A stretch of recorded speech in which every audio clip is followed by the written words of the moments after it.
Hola queridos amigos, bienvenidos. Muchísimas gracias por acompañarnos a esta hora del día en nuestro programa, por recibirnos en sus hogares y ojalá por compartir esta información con sus amigos y su familia.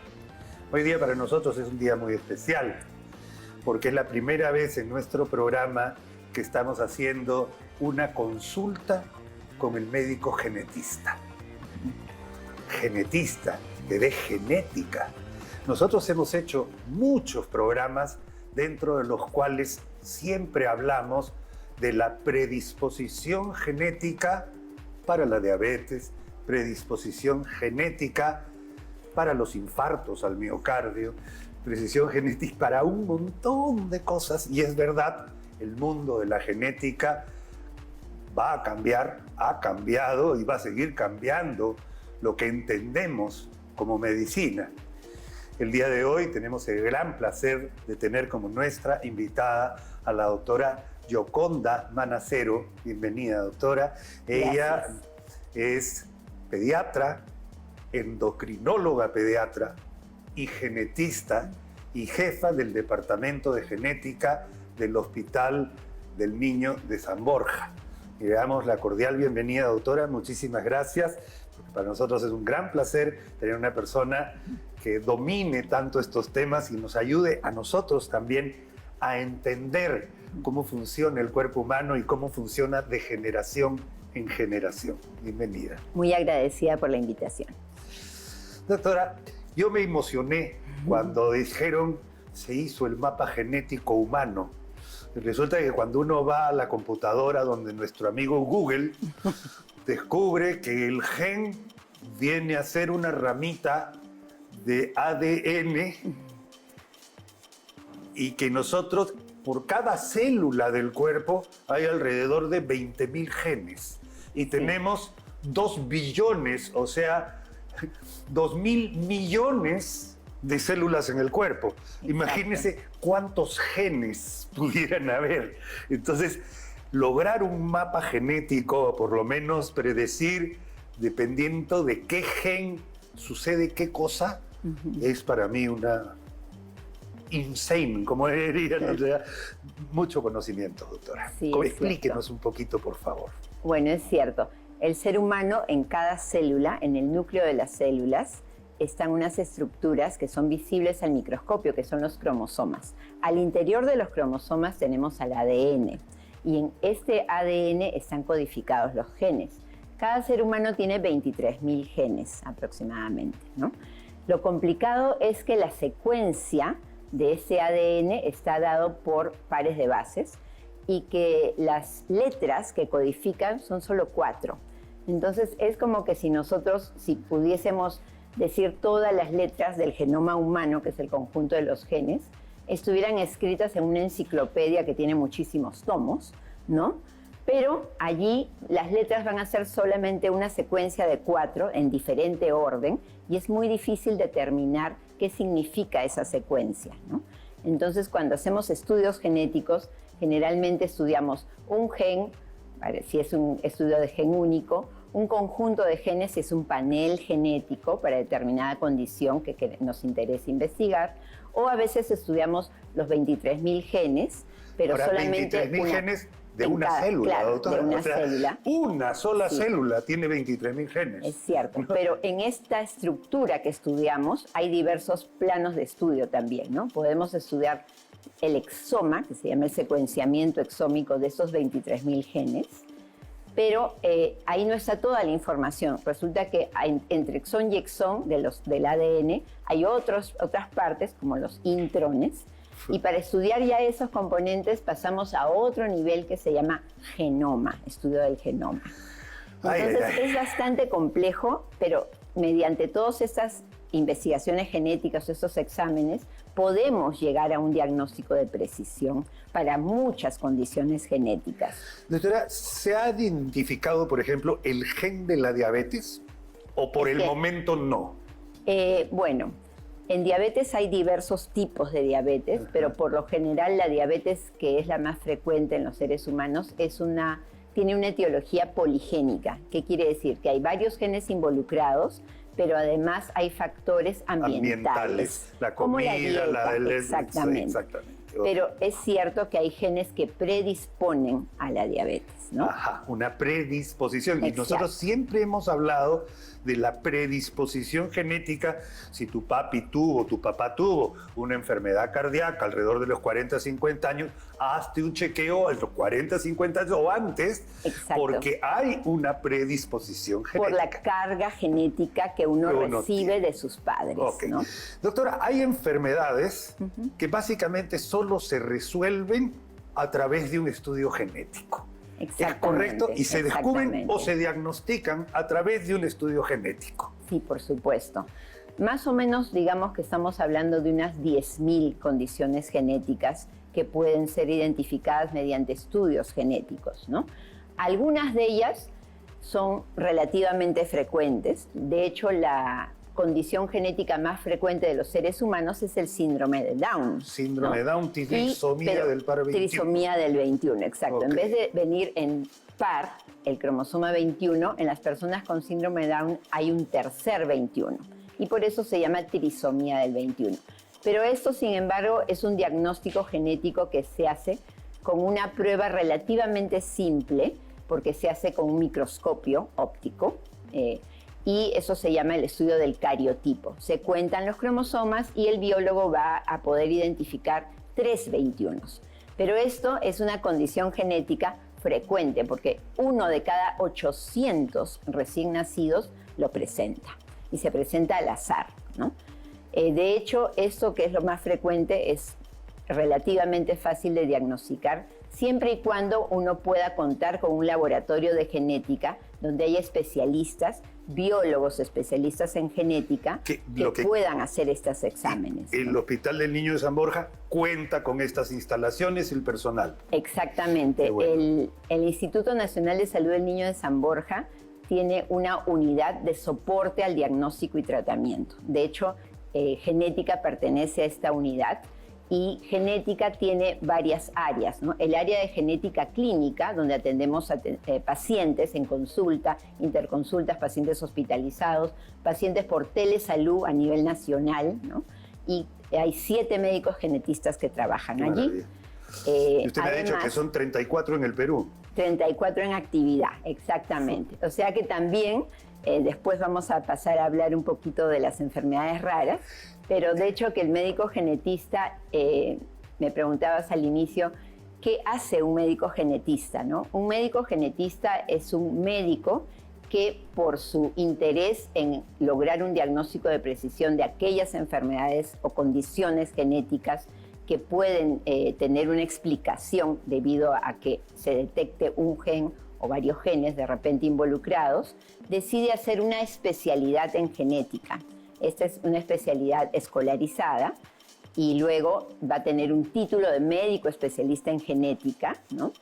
Pero en el país, en realidad, somos 41 médicos que conformamos la Sociedad de Genética Médica del Perú, pero de los cuales ya hay algunos que están fuera de actividad, y de los 34 en actividad, ¿no? Estamos dispuestos en diferentes hospitales, generalmente hospitales de alta complejidad como el Instituto Nacional de Salud del Niño San Borja, y de hecho también nos podemos definir como médicos extremadamente raros, ni siquiera raros, ¿no? Porque somos 1 para cada 1.000.000 de peruanos, ¿no? Somos solo 34 médicos genetistas. Increíble, doctora. Y claro, dentro de estas enfermedades de características genéticas, hay algunas enfermedades llamadas de genes dominantes o de genes recesivos. Exactamente. Las de los genes dominantes son probablemente que si hay un padre con una enfermedad genéticamente dominante y se junta con la mamá que no tiene la enfermedad, el niño tiene 50% de probabilidades de tener un compromiso genético heredado directamente del padre. Exactamente, porque se trataría en ese caso de un gen dominante. Por ejemplo, un ejemplo de esa condición podría ser la acondroplasia, que son personas de extremadamente talla baja, ¿no? Y que tienen, bueno, cierta alteración en el desarrollo esquelético. En este caso, si el padre o la madre tienen la condición, la probabilidad de tener un hijo afectado va a ser 1 de 2, o sea, 50% para cada hijo. Embarazo. Para cada embarazo. Ojo, que acá no es que me tocó uno con la condición y el próximo me va a tocar sin la condición, no. Es que la probabilidad sigue siendo 50 para cada embarazo. Enfermedades, por ejemplo, llamadas enfermedades de los reyes. Reina Victoria, por ejemplo, con una enfermedad conocida como la hemofilia, ¿no es cierto? Sí. Ausencia del factor 8 de coagulación. Exacto. Producto de una enfermedad genética, pero creo que de herencia recesiva ligada al cromosoma X. Al cromosoma X, o sea, es recesivo en varones. Es que en este caso la explicación es bien interesante. Bien interesante porque la mujer si sangra al menstruar, se muere. Aquí la condición es bien interesante porque las mujeres tenemos 2 cromosomas X. Ajá. Y en cambio los varones solo tienen una X y un Y.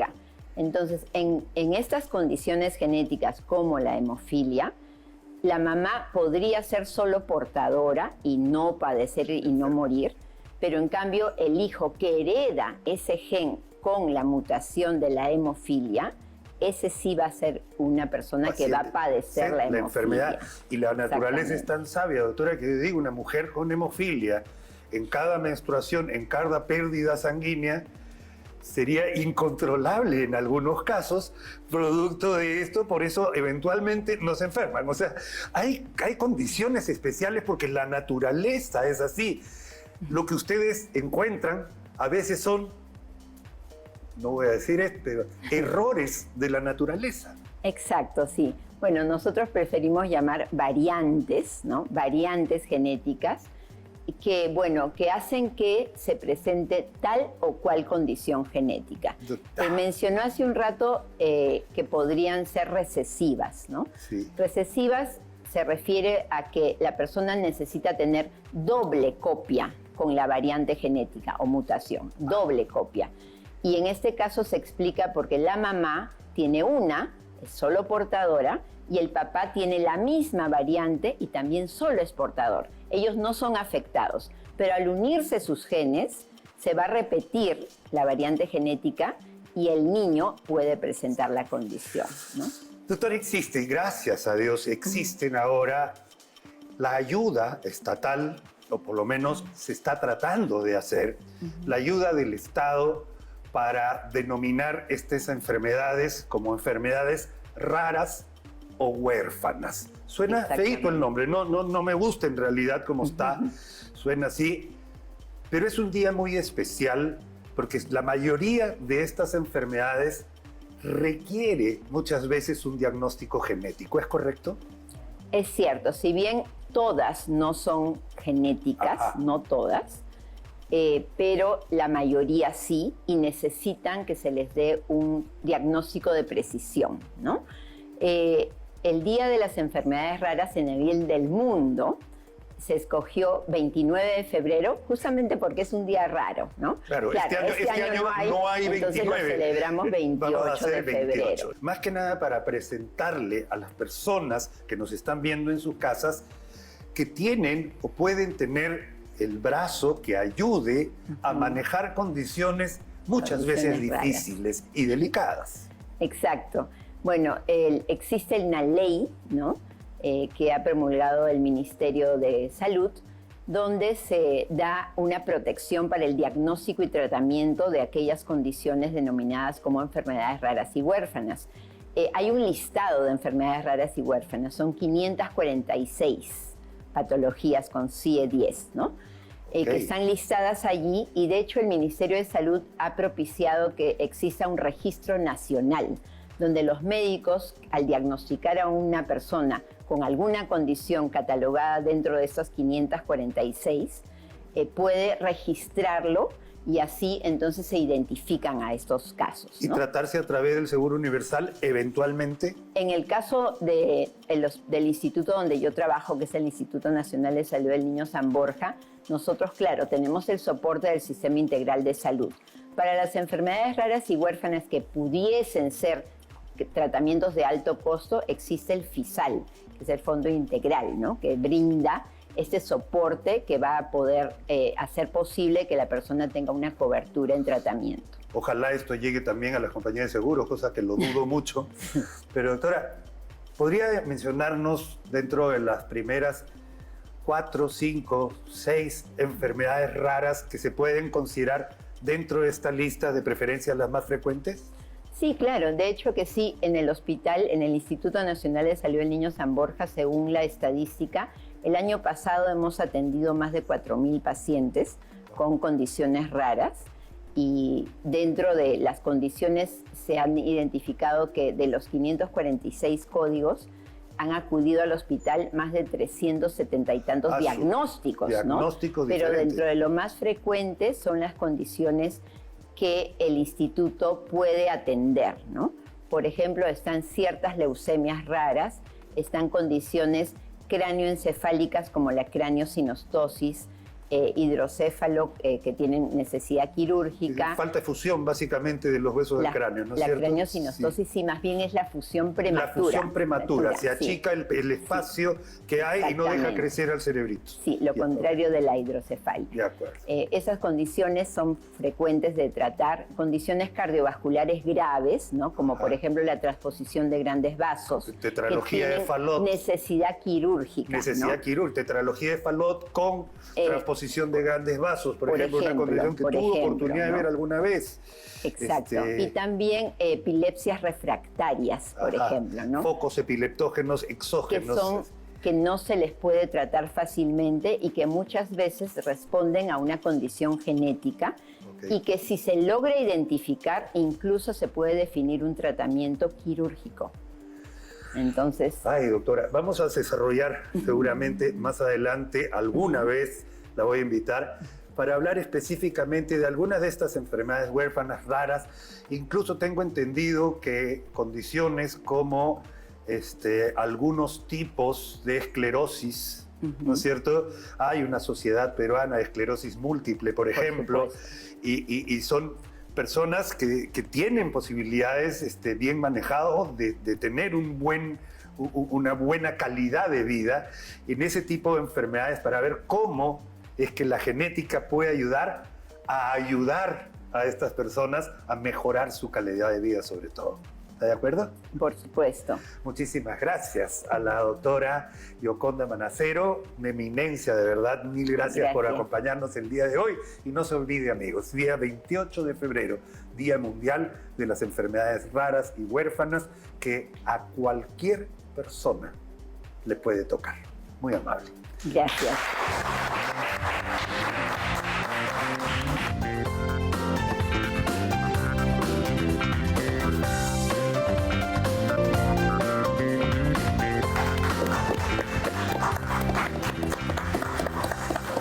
Hola, hola, muchas gracias amigos por recibirnos en sus casas, en nuestro programa, en nuestro consultorio nutricional. Un bloque nutricional que nos ayuda a entender cómo es que funcionan los alimentos, qué es lo que básicamente se necesita para desarrollar una buena salud. Solamente que hoy lo estamos haciendo en grupos especiales de pacientes. En este caso vamos a hablar de la nutrición en oncología. Para nadie es un secreto que cuando uno enfrenta una enfermedad oncológica, cambia la vida de la familia por completo. Cambia el estado de ánimo, hay estrés en el ambiente, hay esperanza, por supuesto, pero también hay preocupación, bien justificada, por supuesto. Y también existen cosas importantes que uno tiene que saber. El día de hoy nos acompaña la doctora Youmi Paz, doctora en nutrición, experta en este tema, a la cual le damos la bienvenida. Pero siguiendo con esta introducción, doctora, a la larga lo que quiero explicar es que la oncología tiene un rubro gigante de posibilidades, incluso de tratamientos. Hoy está entrando la terapia biológica, que incluso a veces te exige restringir específicamente ciertos alimentos. Si se trata de enfermedades oncológicas de la sangre, hay algunos alimentos que específicamente no se deben comer. básicamente por trastornos en la coagulación. Hay otras cosas, pero hablando de quimioterapia, radioterapia y todo lo que se hace como el tratamiento, de hecho, disminuye la respuesta inmunológica del paciente, por lo tanto se trata de un paciente lábil. Por eso están con mascarita, para no contaminarse, para no contagiarse, para no tener alguna infección. Evidentemente, con este calor, con las cosas que hay, uno tiene que saber que la comida de un paciente oncológico no puede esperar 2 horas en el medio ambiente, que se pare una mosquita y que nos malogre toda la comida. O sea, tiene que ser algo sumamente bien cuidado. Totalmente de acuerdo, Tomás, y efectivamente estos pacientes necesitan un cuidado extra, llamémoslo así, de la alimentación que van a recibir. Y recordemos siempre que cada paciente es un mundo, ¿no? Entonces, es un caso muy particular, pero en forma general, este tipo de pacientes tienden a disminuir el sistema inmunológico, ¿no? Tanto por la enfermedad como por el estrés mismo que están pasando. Por ello es importante introducir alimentos que van a ayudar a levantar ese sistema inmunológico, ¿no? Entonces aquí estamos hablando especialmente del calcio, de la vitamina D, ¿no? Que son nutrientes claves para poder ayudar a aumentar el sistema inmunológico. Y se ha demostrado, según estudios, con 3 a 4 lácteos al día, mejoran o ayudan a la recuperación del cáncer al colon, ¿no? Entonces, yo creo que es importante tener en cuenta esta información para aquellas personas que tienen este tipo de cáncer. Otro punto importante es también mencionar a aquellos alimentos que contienen de repente fitoquímicos que son importantes para poder mejorar el sistema inmunológico, como es el caso, por ejemplo, de algunos carotenoides que están presentes generalmente en las verduras, como en la zanahoria, ¿no? El tomate, que tiene licopeno. Recordemos que el tomate, cuando tiene ese contacto con el calor, tiende a activarse, ¿no? Entonces, es lo único, creo yo, que conozco, que al calentarlo concentra su vitamina en lugar de desviarla, ¿no? Así es, ¿no? Y eso es muy importante, ¿no? Para justamente darnos ese tipo de fitoquímico o antioxidante que pueda tener. También recordemos que los arándanos contienen luteína, ¿no? Igual que la espinaca. Te decía que el contenido de espinaca es bastante alto en luteína, que nos aporta más o menos 3.5 miligramos, ¿no? Que es muy importante para poder ayudarnos con este compuesto, que va a ayudar a la parte principal del tema antioxidante y ayudar con toda la parte del sistema inmunológico, ¿no? Entonces, yo creo que tenemos como recomendación es poder introducir alimentos que el paciente lo solicite. Qué bueno que lo que has dicho. Entonces, porque eso yo creo que es muy importante, porque son pacientes que están inapetentes, son pacientes que están introduciendo recién, en este caso después de una quimioterapia, ¿no? Tienen náuseas, entonces por eso es importante fraccionarles, darles de a poquito para que puedan tolerar mejor cada alimento y darles los alimentos que ellos nos pidan, ¿no? Que ellos nos pidan. Exacto, eso es. ¿Qué le provoca comer? Por ahí comienza. Nuestro cuerpo es tan sabio, Yomi, que el cerebro no te va a decir come esto que te va a caer mal, te va a decir el cerebro pide esto que es lo que te va a caer mejor. Y eso ahí tiene mucho que ver el paciente, darle un poquito sus gustos, ¿ya? ¿Qué es lo que más le provoca comer? Y a partir de ahí diseñar un menú que puede ser perfecto.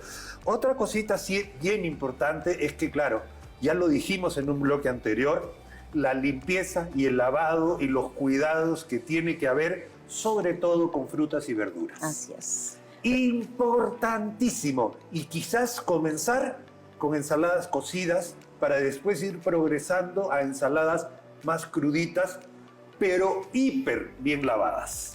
la higiene y manipulación de alimentos es muy, muy importante, ¿no? Entonces recordemos que 1 litro de agua para poder desinfectar verduras, frutas, se agrega 3 gotas de lejía, ¿no? Entonces dejar reposar, en el caso de las frutas 30 minutos, en el caso de las verduras 5 minutos y lavarlas hoja por hoja, ¿no? Entonces es importante para justamente evitar cualquier tipo de contaminación o infección. Justo estamos acá y veo las fresas, ¿no? O sea, las fresas hay que lavarlas una por una con agua desinfectada.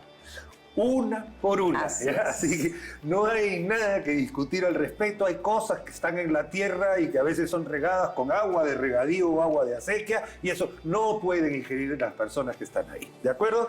Por otro lado, sí se puede comer pescado si el paciente lo quiere. Solamente que de preferencia, ahí sí, evitar mariscos y pescados crudos. Así es. No se debe. Al vapor, en mantequillita, como uno quiera, pero sí, yo restringiría los ceviches, a no ser que los prepare uno en casa con todos los cuidados del mundo y de preferencia nada crudo. Yogurt, perfecto, es una de las mejores cosas que uno, además, que le provocan a una persona. Así es, y especialmente por los probióticos también, que va a beneficiar a todo el tracto digestivo, que es muy importante. Recordemos que el yogur es uno de los lácteos que tiende a refrescar, ¿no?, el aparato digestivo, con o sin probióticos, ¿no? Entonces nos da ese beneficio funcional por su aporte de proteínas de alta absorción, tiene el calcio, están fortificados también con vitamina D, importante para poder justamente elevar el sistema inmunológico. Perfecto. Una cosa que se suele hacer es un golpe vitamínico en la mañana, por ejemplo, con un jugo de verdura surtido.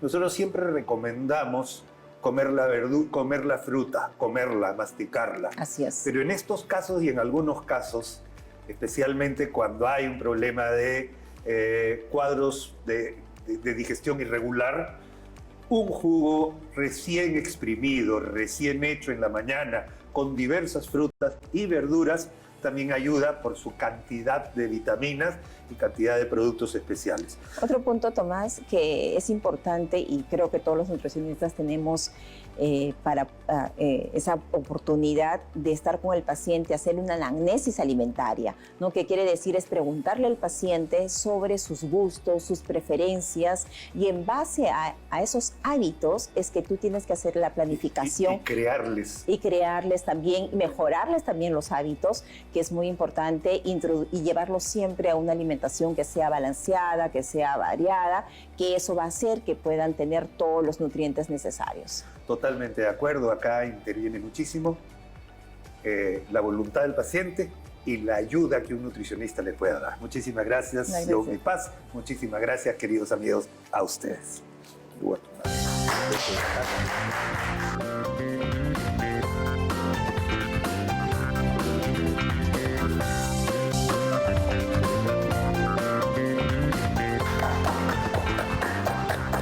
Bienvenidos, amigos, muchísimas gracias por acompañarnos en nuestro programa y por recibirnos en sus hogares.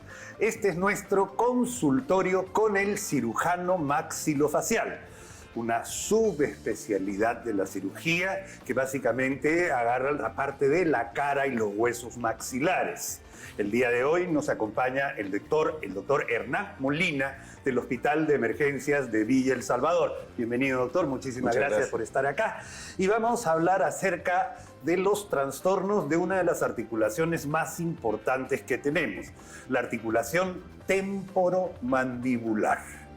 Temporo por el hueso temporal, que tiene una especie de concavidad en la cual va unida la rama de la mandíbula.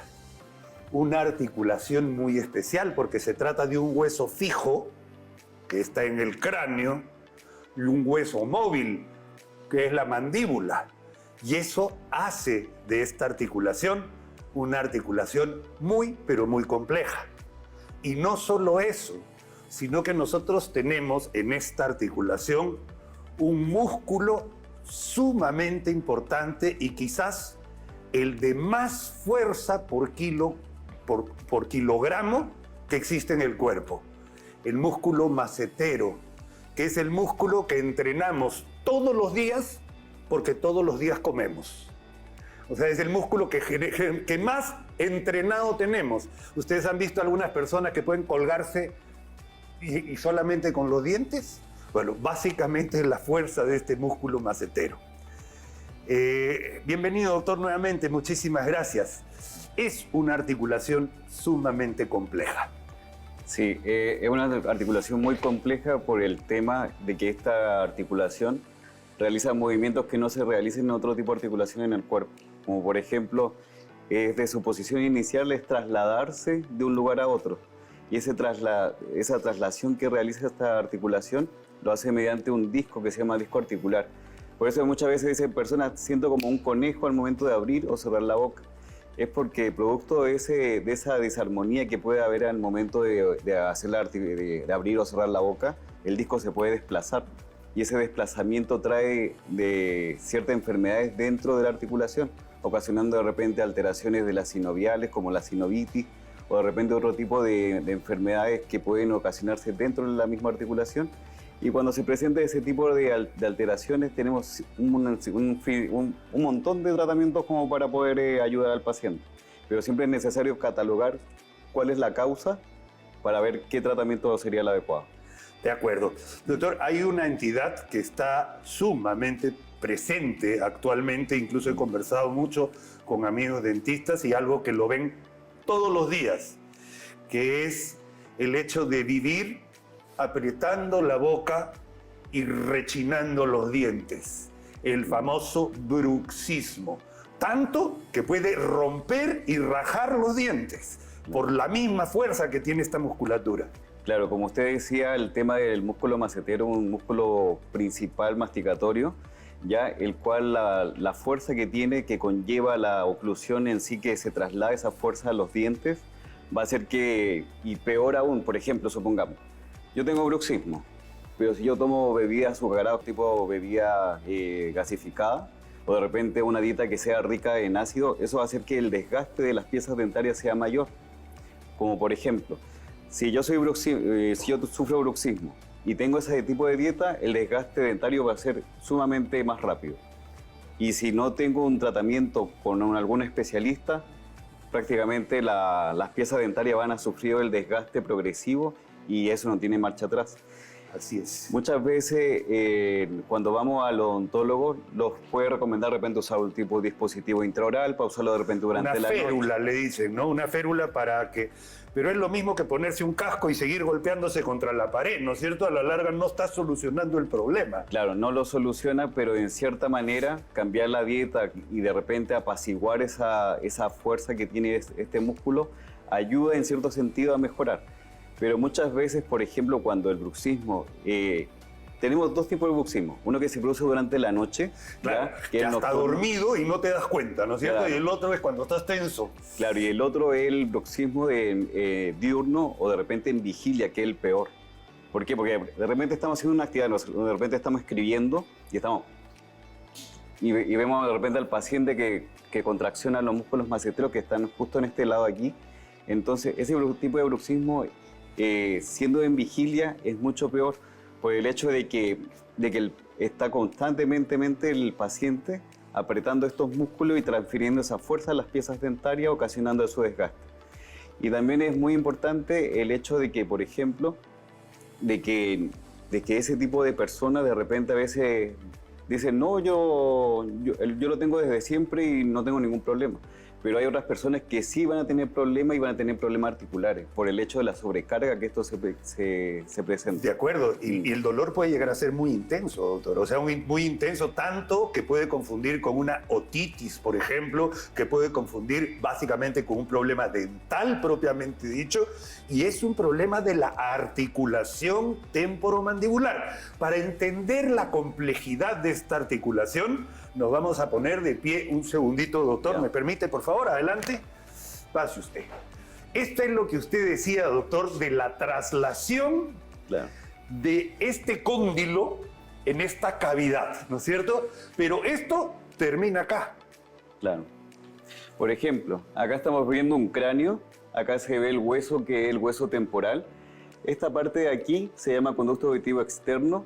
Esta parte de acá es netamente un complejo articular, en donde está el cóndilo de la mandíbula. Todo esto es la mandíbula donde están las piezas dentarias. Y la parte final que se llama cóndilo articular, y esta parte blanca que ustedes pueden ver que se llama disco articular. Cuando esto se desplaza hacia adelante, se desplaza todo este complejo comportamiento. Y eso se da mediante estos músculos que están aquí. Por ejemplo, este es el pterygoideo externo, y hay diferentes tipos de músculos que van a ayudar a que la mandíbula se abra y se cierra.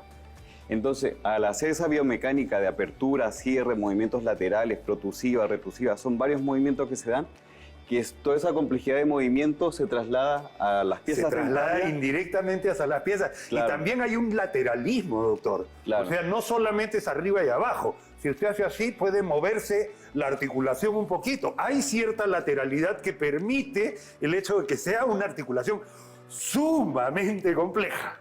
Claro, y entonces, por ejemplo, en esta imagen que estamos viendo aquí, muchas veces los pacientes vienen, que me está doliendo acá. Entonces, justo tenemos que ver el tema si es que el dolor es netamente articular, o de repente un dolor muscular, o de repente la suma de ambas cosas, tanto articular o muscular. Perfecto. Incluso de oído o dental, ¿no es cierto? O sea, hasta eso. O una neuralgia del trigémino, que también se puede ver. O sea, hay un montón de cosas que pueden simular este dolor, pero este dolor, felizmente, en manos especializadas tiene manejo. Por Claro. favor, doctor. Adelante, la siguiente. Acá vemos, por ejemplo, miren ya lo separado que está, ¿no es cierto? Es porque esto tiene que tener un espacio para poder deslizarse y desplazarse. Doctor, pasamos por favor un segundito por ahí. Vamos a ver. A ver, ¿qué se debe hacer? Uno debe ir eventualmente, o sea, tiene que ir ante una molestia. ¿Cuáles son las principales molestias? Me duele, me suena, cuando como no me siento cómodo, etcétera. Por ejemplo, principalmente nosotros en la consulta recibimos pacientes referidos, por ejemplo, de los especialistas que es el otorrino, el laringólogo. Entonces, ellos descartan cualquier síntoma que haya en el oído o en su anexo. Y entonces, cuando el dolor no está focalizado en esa zona, normalmente siempre es a nivel articular. Okay. Y esto a veces se da porque de repente hay una cierta comunicación entre la articulación y entre el oído medio.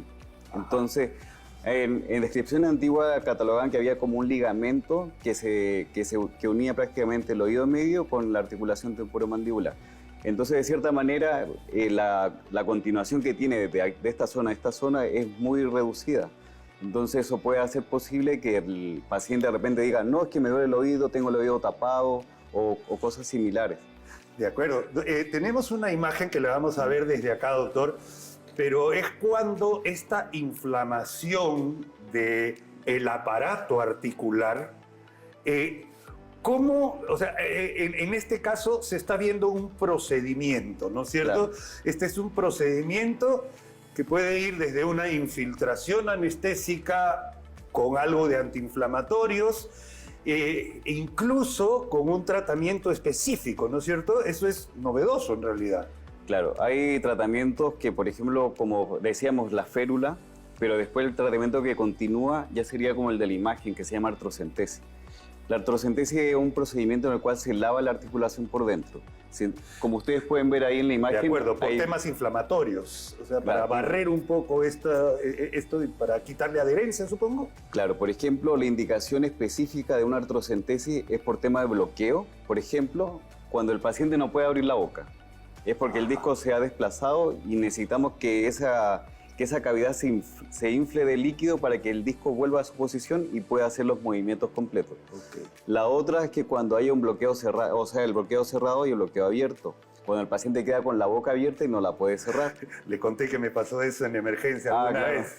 Y los dentistas tienen que tener cuidado, quedar con el paciente mucho rato con la boca abierta.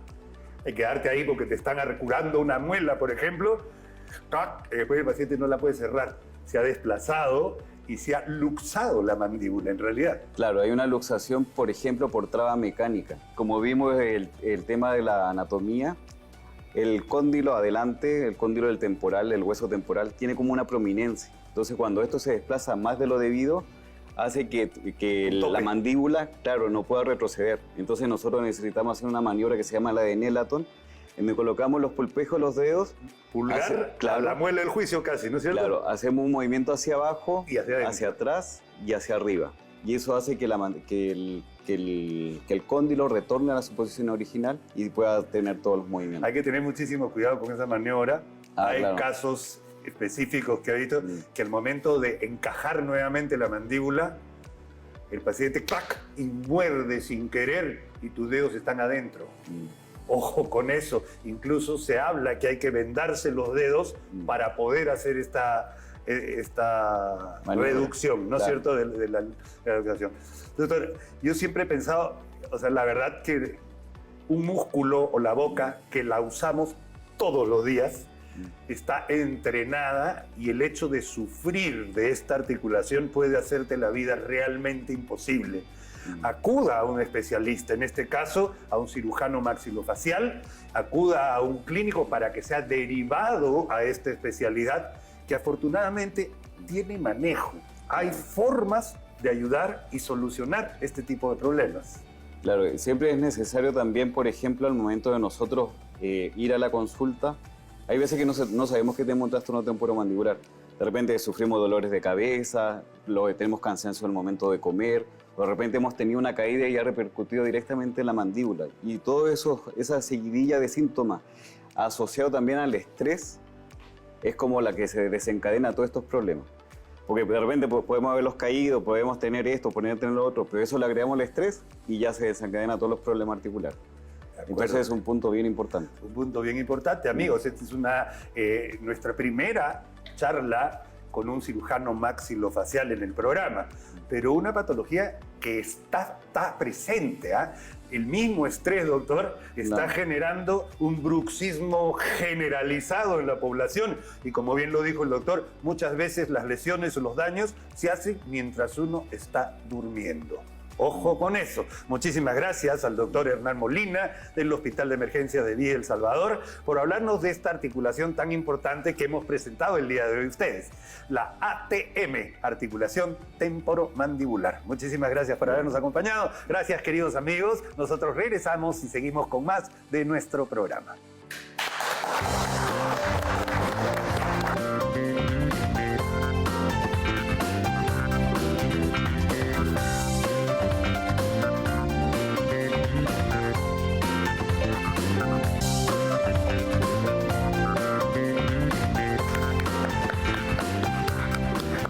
Hola amigos, bienvenidos, muchas gracias por acompañarnos y hoy, cerrando la semana, nos corresponde hacer un breve repaso de primeros auxilios. Y es muy sencillo porque esto se trata de un ABC, donde A es aire, el aire que es lo principal para poder respirar. El ingreso de aire, la respiración es fundamental. Uno puede estar 4 días sin agua, 3 días sin agua, uno puede estar 15, 20 días sin comer, pero uno no puede estar más de 3 minutos sin respirar. Y amigos, ahí viene la importancia de actuar con rapidez ante una de estas emergencias. Hemos dicho siempre que no toda persona puede llegar a ser un socorrista o atender una situación de emergencia en primeros auxilios. Lo primero es que si uno no está preparado, no estorbe. Eso puede ayudar muchísimo, ayude a controlar a la gente y preocúpese que alguien llame a una central de urgencias, lo más frecuente 116, número de los bomberos. Pero acá le queremos enseñar algunos consejos prácticos de cómo enfrentar un cuadro de falta de aire o un problema de pérdida de la respiración. En este momento no vamos a hacer el examen, digamos, la maniobra de respiración boca a boca, masaje cardíaco, la resucitación cardiopulmonar, pero vamos a explicar algunos detalles que nos pueden llevar a entender cuál es la mejor posición y qué es lo que podemos hacer. Si una persona nos está hablando, quiere decir que puede respirar. Entonces, si está consciente ante esta conciencia y uno puede darse cuenta que el paciente está respirando, dejémoslo ahí, ya sabemos que el paciente respira. Puede respirar con dificultad, con facilidad, respiración agitada, acelerada, después de un susto, de un problema. Todos vamos a estar respirando así. Y luego la idea es que nosotros tengamos la posibilidad de entender que esto se puede complicar. Si un paciente comienza a perder la capacidad ventilatoria, hay algunos trucos que tienen que ver básicamente con la posición del examinador. Vamos a ver una imagen que nos indique en un dibujito nada más cuál es la forma correcta de enfrentar este tipo de problemas. Miren ustedes, en este caso, al socorrista. Está acompañando al paciente con una manito en la frente y tratando de sentir la respiración de la víctima en la mejilla. Uno puede utilizar incluso, si es que hay la duda, un espejito o un vidrio o simplemente un par de anteojos. Ponerlos a la altura de la nariz o boca y ver si se empañan. Esa es una buena forma de saber si el paciente está respirando. Pero acá también la mirada de este joven socorrista está en el pecho del paciente para tratar de contabilizar las respiraciones que puede tener esta persona por minuto. Lo normal es que sea de 12 a 16 respiraciones por minuto, incluso un poco más. Cuando hay dificultad respiratoria pueden llegar de 20 a 24. Pero miren la posición del paciente que permite ver la amplexación del tórax y los movimientos que tiene el tórax a la hora de respirar. Ideal poder tener un reloj en ese momento o algo para contabilizar cuántas respiraciones hay teóricamente en un minuto, pero esperar un minuto a veces es demasiado. Entonces contamos medio minuto y se duplica y con eso ya tenemos la respiración por minuto. Esta es una posición ideal. Pero ¿qué sucede cuando el paciente está respirando y tiene dificultad respiratoria?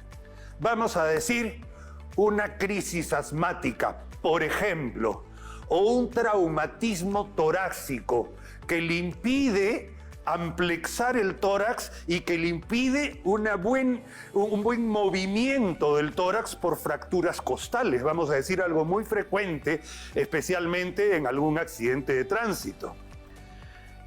La posición ideal es que el paciente esté semisentado. Cuando un paciente está completamente echado, es mucho más difícil que el paciente tome aire. Y la posición ideal es semisentado.